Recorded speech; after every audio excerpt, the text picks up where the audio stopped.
Putting God first can be difficult. What can we learn from Hannah that will help us put God first in our lives today? Hannah experienced an incredible miracle in her life. God answered her prayer and gave her a son. A few months earlier, she had entered the temple in Jerusalem and opened her heart to God, promising that if God gave her a son, she would dedicate him to his service. And so she did. She named her son Samuel, which means heard by God. We can imagine Hannah sitting with little Samuel and teaching him about God by telling and retelling him the old stories. Samuel was a miracle, and she loved him with all her heart.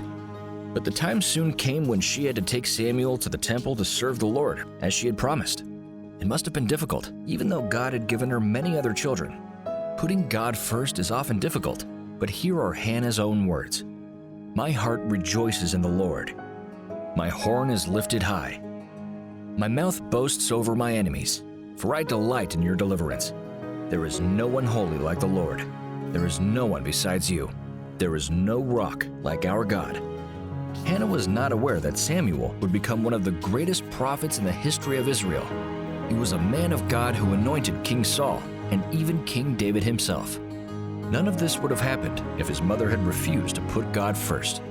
Parents, have you ever wondered what impact putting God first will have on your children? It is impossible to predict the kind of impact children will have on the world when they grow up witnessing their parents putting God first. Hannah put God first. Her example compels us to do the same. As the deacons collect the tithe and promise, we are challenged to put God first.